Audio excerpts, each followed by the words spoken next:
नमस्कार। आज हम एक ऐसे मामले पर गहराई से नजर डाल रहे हैं जहां अपराध और आम जिंदगी का एक बहुत ही चौंकाने वाला मेल सामने आया है। हमारे पास कबूतरी चालक नीरज बवाना गैंग का पर्दाफाश नाम के लेख के कुछ अंश हैं। आज मकसद ये समझना है कि कैसे मुंबई की सड़कों पर एक टैक्सी ड्राइवर वो असल में दिल्ली के एक खतरनाक गैंग का सदस्य हो सकता था। चलिए इस मामले की परतें खोलते हैं। बिल्कुल। और ये केस दिखाता है कि कैसे संगठित अपराध कितने छुपे हुए तरीके से काम करता है। ये सिर्फ एक गिरफ्तारी नहीं है, ये असल में अपराध जगत के आप कह सकते हैं तौर तरीकों पर रोशनी डालता है। तो कहानी का जो मुख्य बिंदु है वो है सोनू नाम के एक 34 साल के आदमी की गिरफ्तारी। देखने में तो जैसा आपने कहा मुंबई में टैक्सी चलाता था, पर पुलिस कहती है कि वो नीरज बवाना गैंग के लिए हथियार सप्लाई करता था। ये दिन और रात वाली पहचान का जो फर्क है ये वाकई हैरान करता है। और बात सिर्फ इतनी नहीं है। लेख बताता है कि सोनू 2022 के एक आम स्मगलिंग केस में वांटेड था। हाँ। और उसे भगोड़ा अपराधी प्रोक्लेम्ड ऑफेंडर घोषित किया जा चुका था। ये कानूनी तौर पर बहुत गंभीर बात है। इसका मतलब है कि प्रशासन को पक्का यकीन था कि वो जानबूझकर भागा हुआ है। हाँ। सोचने वाली बात यह है कि एक घोषित अपराधी वो इतने टाइम तक मुंबई जैसे शहर में टैक्सी ड्राइवर बनकर कैसे काम कर रहा था।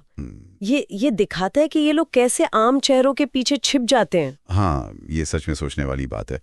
तो फिर ये पकड़ा कैसे गया? दिल्ली पुलिस की स्पेशल सेल ने उसे पकड़ा है ना, 2 जुलाई 2025 को मुंबई के माड़ आइलैंड इलाके से। जी, दिल्ली का केस और गिरफ्तारी मुंबई में। हाँ। ये दिखाता है कि पुलिस का ऑपरेशन कितना फैला हुआ था। हाँ। मतलब राज्यों के बीच अच्छा तालमेल। पिस्टल, मैगजीन और करीब 79 गोलियां सप्लाई की थी।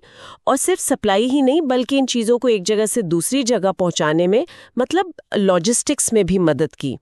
इसे अगर बड़े परिप्रेक्ष्य में देखें तो ये दिखाता है कि संगठित अपराध का नेटवर्क कैसे काम करता है। अलग अलग लोग अपना अपना काम करते हैं। अच्छा। सोनू जैसे लोग वो सप्लाई चेन का हिस्सा होते हैं। जरूरी नहीं कि वो सीधे किसी बड़े क्राइम में दिखे। लेकिन पुलिस सोनू तक पहुंची कैसे? मतलब क्या अचानक से कोई टिप मिली या? नहीं, रिपोर्ट में है कि पुलिस को सुराग मिला था।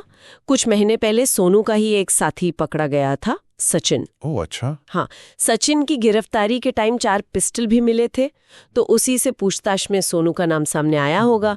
तो ये पूरी एक जांच प्रक्रिया का नतीजा था, कड़ियां जुड़ती गईं। ये दिखाता है कि ऐसी नेटवर्क तोड़ने के लिए लगातार फॉलोअप और पहले पकड़े गए लोगों से मिली जानकारी कितनी जरूरी होती है। यानी एक गिरफ्तारी से दूसरी का रास्ता खुला। पर क्या कहानियां खत्म हो गई? सोनू पकड़ा गया बस? लगता तो नहीं है। लेख में ये भी लिखा है कि सोनू के 2 और साथी वो अभी भी फरार है। अच्छा। हाँ, और पुलिस को शक है कि वो शायद देश से बाहर भाग गए हैं या फिर किसी रेगुलर ट्रांजिट रूट पर हो सकते हैं, मतलब जहां से निकलना आसान हो। बाप रे। ये बात थोड़ी चिंता बढ़ाती है। ये इशारा करती है कि इस नेटवर्क की पहुंच शायद काफी दूर तक हो। ये तो वाकई सोचने वाली बात है। और लेख में भी ये मुद्दा उठाया है ना कि कैसे गंभीर अपराधों में शामिल लोग वो आम नौकरियों की आड़ ले लेते हैं, जैसे ये टैक्सी ड्राइवर। बिल्कुल। दिन में आम आदमी, रात में कुछ और। ये कितना खतरनाक पैटर्न है और ये कानून लागू करने वाली एजेंसियों के लिए एक बहुत बड़ी चुनौती है। बहुत बड़ी। जब अपराधी ऐसे समाज में घुल मिल जाते हैं तो उन्हें पहचानना, उन्हें ट्रैक करना, ये सब बहुत मुश्किल हो जाता है। और इससे आम लोगों की सुरक्षा पर भी सवाल उठता है ना? क्योंकि खतरा किसी अजनबी में नहीं बल्कि शायद पड़ोस के किसी सामान्य दिखने वाले इंसान में छिपा हो सकता है। सही बात है। भरोसे पर असर पड़ता है। तो संक्षेप में कहें तो हमने देखा कि कैसे एक घोषित अपराधी सोनू मुंबई में टैक्सी ड्राइवर बनकर छिपा था और नीरज बवाना गैंग के लिए हथियार सप्लाई कर रहा था। फिर दिल्ली पुलिस ने उसे एक ऑपरेशन में पकड़ा और इस पूरे मामले ने अपराध के उन छिपे हुए चेहरों को सामने ला दिया जो आम जिंदगी के पर्दे के पीछे काम करते रहते हैं। बिल्कुल।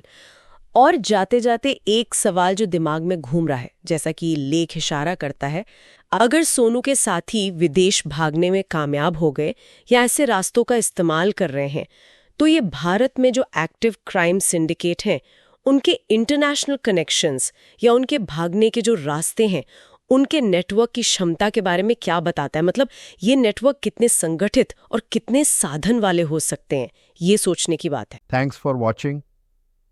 दोस्तों, अगर आपको यह सतर्क रहने लायक स्टोरी लगी हो तो वीडियो को लाइक करें, दोस्तों और परिवार के साथ शेयर करें और ऐसी रियल क्राइम स्टोरीज के लिए चैनल को सब्सक्राइब करना न भूलें।